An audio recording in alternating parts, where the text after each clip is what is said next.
السلام عليكم ورحمة الله وبركاته. الحمد لله رب العالمين والعاقبة للمتقين، والصلاة والسلام على أشرف الأنبياء والمرسلين نبينا محمد وعلى آله وصحبه أجمعين، أما بعد. فقال الله عز وجل: أعوذ بالله من الشيطان الرجيم.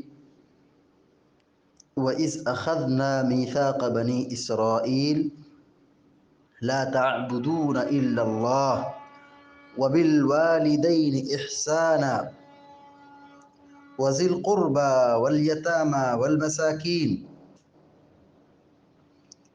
سورة البقرہ کی آیت نمبر 83 کا ابتدائی حصہ ابھی آپ کے سامنے پڑھا گیا ہے۔ آیت چونکہ لمبی ہے، انشاءاللہ اس کو 2-3 قسطوں میں بیان کیا جائے گا۔ اللہ تبارک و تعالیٰ فرماتا ہے: وَإِذْ أَخَذْنَا مِيثَاقَ بَنِي إِسْرَائِيل، اور جب ہم نے بنی اسرائیل سے وعدہ لیا، عہد و پیمان لیا۔ کیا عہد و پیمان تھا؟ کیا وعدہ تھا؟ لا تعبدون الا اللہ، کہ تم اللہ کے سوا کسی کی عبادت نہیں کرو گے۔ لا تعبدون، تم لوگ عبادت نہیں کرو گے، الا اللہ، مگر اللہ کی۔ یعنی شرک سے دور رہنا، توحید پر قائم رہنا، شرک سے بچنا۔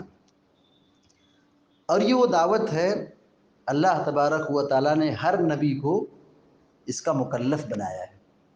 اس روئے زمین پر جتنے بھی انبیاء علیہ الصلاۃ والتسلیم تشریف لائے، سارے رسولوں اور سارے نبیوں نے اپنی قوم کو شرک سے روکا، توحید کی دعوت دی۔ اللہ تبارک و تعالیٰ سورۃ الانبیاء میں فرماتا ہے: وما ارسلنا من قبلک من رسول الا نوحی الیہ انہ لا الہ الا انا فاعبدون، کہ آپ سے پہلے جتنے بھی رسول کو ہم نے بھیجا، یہی وحی کی گئی کہ اللہ کے علاوہ کوئی معبود برحق نہیں، تم اللہ ہی کی بندگی کرو۔ وَلَقَدْ بَعَثْنَا فِي كُلِّ أُمَّةٍ رَسُولًا أَنِ اعْبُدُوا اللَّهَ وَاجْتَنِبُوا الطَّاغُوتَ، کہ اللہ رب العالمین کہتا ہے کہ ہم نے ہر امت میں ایک رسول بھیجا، ان کی ڈیوٹی اور ان کی ذمہ داری یہی تھی، ان اعبدوا اللہ، کہ تم اللہ تبارک و تعالیٰ کی عبادت کرو، واجتنبوا الطاغوت، اور طاغوت کی پرستش سے، بتوں کی پوجا سے بچو، شرک نہ کرو۔ اللہ رب العالمین نے فرمایا: وَقَضَىٰ رَبُّكَ أَلَّا تَعْبُدُوا إِلَّا إِيَّاهُ، تمہارے رب کا یہ فیصلہ ہے کہ اللہ کے علاوہ کسی کی عبادت نہ کرو۔ سب سے بڑا حق اللہ کا ہے، سب سے بڑا حق اللہ کا ہے، اور وہ حق کیا ہے؟ اللہ پر ایمان لانا، اس کی توحید کا اقرار کرنا، اس کی بندگی کرنا، اس کے ساتھ کسی کو شریک نہ ٹھہرانا۔ تو اللہ تبارک و تعالیٰ نے سب سے پہلے جو عہد و پیمان لیا، جو وعدہ لیا، وہ یہی تھا کہ لا تعبدون الا اللہ، کہ تم اللہ کے سوا کسی کی عبادت نہ کرنا، شرک سے بچنا۔ سب سے بڑا گناہ اللہ کے ساتھ شریک ٹھہرانا ہے، اللہ کے ساتھ کسی کو شریک بنانا ہے۔ شرک سے ہر نبی نے اور ہر رسول نے منع کیا ہے، روکا ہے، اپنی قوم کو اس سے ڈرایا ہے۔ لہذا اللہ رب العالمین نے بنی اسرائیل کو بھی یہی مکلف بنایا اور یہی حکم دیا کہ اللہ کے ساتھ شریک نہ ٹھہراؤ، شرک نہ کرو۔ وَبِالْوَالِدَيْنِ إِحْسَانًا، اور پھر اس کی بات فرمایا کہ والدین کے ساتھ اچھا سلوک کرو، والدین کے ساتھ، ماں باپ کے ساتھ حسن سلوک کرو۔ سب سے بڑا حق اللہ رب العالمین کا ہے۔ اللہ کے حق کے بعد توحید و ایمان قبول کرنے کے بعد، اللہ اور اس کے رسول کی پیروی کے بعد سب سے بڑا حق ماں باپ کا ہے، کیونکہ والدین یہ سبب ہیں ہمارے دنیا کے آنے میں، ہمارے وجود آنے میں والدین کا بہت بڑا کردار ہے، اور ان کی بڑی قربانیاں ہیں، ان کی بڑی خدمات ہیں۔ شریعت نے ماں باپ کے ساتھ حسن سلوک کا مکلف بنایا ہے۔ مشہور روایت ہے صحیح بخاری اور صحیح مسلم کے اندر، حضرت عبداللہ بن مسعود رضی اللہ تعالیٰ عنہ بیان کرتے ہیں کہ اے اللہ کے رسول صلی اللہ علیہ وسلم، سب سے افضل عمل کیا ہے؟ آپ نے کہا الصلاۃ علی وقتہا، وقت پر، اول وقت پر نماز پڑھنا، یہ اللہ کا حق ہے۔ پھر پوچھا کہ اس کے بعد کون سا افضل عمل ہے؟ نماز کے بعد سب سے افضل عمل پیارے نبی صلی اللہ علیہ وسلم نے کہا بر الوالدین، والدین کے ساتھ حسن سلوک کرنا۔ اور اللہ رب العالمین نے بھی قرآن کریم کے اندر توحید کے بیان کے بعد، شرک سے روکنے کے بعد، والدین کے ساتھ حسن سلوک کی تاکید کی ہے۔ وَوَصَّيْنَا الْإِنسَانَ بِوَالِدَيْهِ إِحْسَانًا وَاعْبُدُوا اللَّهَ وَلَا تُشْرِكُوا بِهِ شَيْئًا وَبِالْوَالِدَيْنِ إِحْسَانًا وَقَضَىٰ رَبُّكَ أَلَّا تَعْبُدُوا إِلَّا إِيَّاهُ وَبِالْوَالِدَيْنِ إِحْسَانًا۔ بہت ساری آیات ہیں قرآن کریم کی جس میں اللہ تبارک و تعالیٰ نے توحید کے بعد، شرک سے روکنے کے بعد یہ حکم دیا ہے کہ ماں باپ کے ساتھ اچھا سلوک کرو۔ ماں باپ کے ساتھ اچھا سلوک کرنا، احسان کرنا، ان کی خدمت کرنا، یہ بہت بڑی نیکی اور بہت بڑی عبادت ہے۔ اور والدین کے ساتھ بدسلوکی کرنا، ان کی نافرمانی کرنا، ان کو اذیت پہنچانا، احسان نہ کرنا، یہ بہت بڑا گناہ ہے۔ اسی لیے اللہ تبارک و تعالیٰ نے بنی اسرائیل کو اس بات کا مکلف بنایا کہ وہ اللہ رب العالمین کی توحید کے اقرار کے ساتھ ساتھ، اللہ کی بندگی اور عبادت کے ساتھ ساتھ والدین کے ساتھ حسن سلوک کریں، اپنے والدین کا خیال رکھیں، ان کی اطاعت و پیروی کریں، ان کی خدمت کریں، ان کا کہا مانیں، ان کے ساتھ اچھا سلوک کریں۔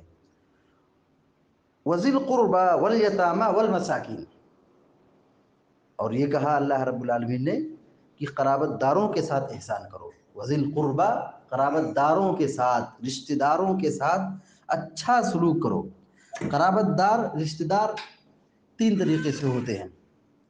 ایک رشتہ دار، قرابت دار والد کی طرف سے ہوتے ہیں، یعنی والد کے ذریعے سے رشتے بنتے ہیں، جیسے چچا ہیں، دادا ہیں، دادی ہیں، پھوپھی ہیں، وغیرہ وغیرہ، یہ رشتے والد کی طرف سے بنتے ہیں۔ اور ایک رشتہ داری ماں کی طرف سے ہوتی ہے، جیسے خالہ ہے، ماموں ہیں، نانا ہیں، وغیرہ وغیرہ، یہ سب رشتہ داریاں ماں کی طرف سے ہوتی ہیں۔ یہ دو رشتہ داری ہوئی۔ اور تیسری رشتہ داری ہے کہ آدمی جہاں شادی کرتا ہے، سسرالی رشتہ، اور اللہ رب العالمین نے کہا وَبِذِي الْقُرْبَى، قرابت داروں کے ساتھ، رشتہ داروں کے ساتھ اچھا سلوک کرو۔ مکی زندگی میں پیارے نبی صلی اللہ علیہ وسلم جن تعلیمات کو دیتے تھے، جن تعلیمات کو پیش کرتے تھے، توحید کے ساتھ، اللہ کی بندگی کے ساتھ، شرک سے روکنے کے ساتھ، جو سب سے اہم آپ صلی اللہ علیہ وسلم تعلیم دیتے تھے، رشتہ داروں کے ساتھ اچھا سلوک کرنا، صلہ رحمی کرنا۔ ہمارے دین میں، ہماری شریعت میں صلہ رحمی کی بڑی تاکید کی گئی ہے، اور اس کی اتنی بڑی اہمیت، اس کی بڑی فضیلت ہے کہ رشتہ داری کو جوڑنے کا اتنا بڑا مقام ہے کہ اس کو جنت میں لے جانے والا عمل قرار دیا گیا ہے۔ پیارے نبی صلی اللہ علیہ وسلم مدینہ تشریف لائے تو جو آپ نے تعلیم دی مدینہ کے اندر، سب سے پہلا حکم جو آپ نے جاری کیا، اس میں یہ تھا کہ اے لوگو، سلام کو عام کرو، کھانا کھلاؤ، رشتہ داروں کے ساتھ اچھا سلوک کرو، رات میں اٹھ کے نماز پڑھو، جنت میں آرام کے ساتھ داخل ہو جاؤ۔ مکی زندگی میں آپ بھی رشتہ داری کے ساتھ اچھا سلوک کرنے کی تعلیم دیتے تھے، اور آپ نے بھی فرمایا کہ جو شخص یہ اپنے لیے، جو شخص یہ چاہتا ہے کہ اس کی روزی میں برکت ہو، اس کی روزی میں کشادگی ہو، اس کی زندگی میں برکت ہو، اس کی عمر بڑھا دی جائے، اسے چاہیے کہ وہ اپنے رشتہ داروں کے ساتھ اچھا سلوک کرے۔ تو قرابت دار، رشتہ دار جو خاندان ہے، قبیلہ ہے، ہمارے جو ریلیشن میں ہے، پہچان کے ہیں، ہمارے قریبی ہیں، چاہے ابو کی طرف سے ہو، چاہے امی کی طرف سے ہو، چاہے ہماری بیوی کی طرف سے ہو، سارے رشتہ داروں کے ساتھ اچھا سلوک کرنا ہے۔ یہی اللہ تعالیٰ فرما رہا ہے وَبِذِي الْقُرْبَى، قرابت داروں کے ساتھ اچھا سلوک کرو، وَالْيَتَامَى وَالْمَسَاكِينَ، یتیموں اور مسکینوں کے ساتھ اچھا سلوک کرو۔ یہ سماج کے کمزور لوگ ہیں، غریب لوگ ہیں۔ مسکین کسے کہتے ہیں؟ یتیم کسے کہتے ہیں؟ غریب لوگوں کو کہا جاتا ہے۔ مسکین اور یتیم سماج کے بالکل دبے کچلے لوگ ہوتے ہیں، ان کے پاس مال کی کمزوری ہوتی ہے، غربت ہوتی ہے، پریشانی ہوتی ہے۔ شریعت یہ کہتی ہے کہ ان کے ساتھ احسان کرو، ان کی مدد کرو، ان کا سپورٹ کرو، ان کو کھلاؤ پلاؤ پہناؤ، جو ان کی ضرورت ہے ان کے لیے قربانی دو۔ یتیم معروف ہے جس کے ماں باپ کا انتقال ہو گیا ہو، والد کا انتقال ہو گیا ہو، اب بچے چھوٹے ہیں، اب ان کی تعلیم کا مسئلہ ہے، ان کے کھانے کا مسئلہ ہے، ان کے لباس کا مسئلہ ہے، ان کے دوا علاج کا مسئلہ ہے۔ ہماری ذمہ داری بنتی ہے کہ اپنے سماج کے غریبوں کو یہ چنے دیکھیں کہ ہمارے سماج میں مسکین کون ہے، کون یتیم ہے، اس کے ساتھ ہم احسان کریں، مال خرچ کریں۔ بڑی فضیلت ہے، پیارے نبی صلی اللہ علیہ وسلم نے فرمایا کہ انا وکافل الیتیم فی الجنہ، انا وکافل الیتیم فی الجنہ کہاتین واشار الی السبابہ والوسطی، کہ آپ نے کہا کہ یتیم کی کفالت کرنے والا اور میں جنت میں اس طرح رہیں گے جیسے یہ دونوں انگلیاں قریب قریب ہیں، اور آپ نے اشارہ کیا جیسے یہ شہادت کی انگلی ہے اور یہ بیچ کی انگلی ہے، دونوں میں بہت بڑا گیپ اور فاصلہ نہیں ہے۔ ایسے ہی جنت میں دونوں ساتھ میں رہیں گے، رسول کے ساتھ کون لوگ؟ جو یتیم کی کفالت کرنے والے، یتیم کی مدد کرنے والے۔ تو اللہ تعالیٰ یہی کہہ رہا ہے کہ والیتامہ، اور یتیموں کے ساتھ احسان کرو، حسن سلوک کرو، والمساکین، اور مسکینوں کے ساتھ اچھا سلوک کرو۔ مسکین کون ہے؟ ایک آدمی کماتا ہے، محنت کرتا ہے، مزدوری کرتا ہے، لیکن وہ اپنے اخراجات کو ادا نہیں کر پاتا ہے، پورا نہیں کر پاتا ہے، مہنگائی ہے، پریشانی ہے، مال کی کمی ہے، اور غربت بڑھ رہی ہے۔ تو ایسے لوگوں کا ہمیں سپورٹ کرنا ہے، وہ ہمارے زکوٰۃ کی مستحق ہے، ہمارے صدقات کی مستحق ہے، اور سب سے اولین مستحق ہمارے رشتہ دار ہیں، قرابت دار رشتہ دار سب سے زیادہ مستحق ہیں۔ ان پر ہم اگر مال خرچ کر رہے ہیں، صدقہ دے رہے ہیں، زکوٰۃ دے رہے ہیں، تو یہ تو دو فائدہ ہے، دو ثواب ہے، ایک تو صدقہ کا، زکوٰۃ کا، اور دوسرا یہ کہ صلہ رحمی کو صلہ رحمی کرنے پر، رشتہ داری کو مضبوط بنانے پر، رشتہ داری کو جوڑنے کی بنیاد پر۔ تو شریعت میں بڑی تاکید کی گئی ہے کہ ہم لوگوں کے ساتھ اچھا سلوک کریں، ہم اللہ رب العالمین کے ساتھ بھی اچھا سلوک کریں۔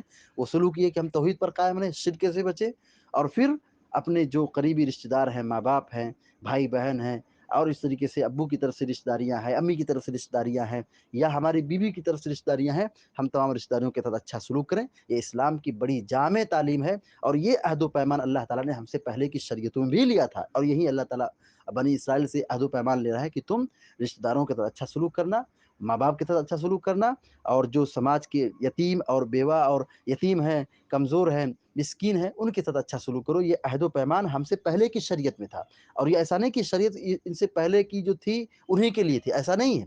اللہ تعالیٰ ان تعلیمات کو یہاں پہ بیان کر رہا ہے، اس کا مقصد یہ ہے کہ اس تعلیمات پر تم کو بھی قائم رہنا ہے، اہل ایمان کو بھی اس پر قائم رہنا ہے، کہ ہم قرابت داروں کے ساتھ، رشتہ داروں کے ساتھ، والدین کے ساتھ، یتیموں کے ساتھ، بیواؤں کے ساتھ، کمزوروں کے ساتھ ہمارا اخلاق اور کردار اچھا ہونا چاہیے، ہم اپنا مال ان پر خرچ کریں۔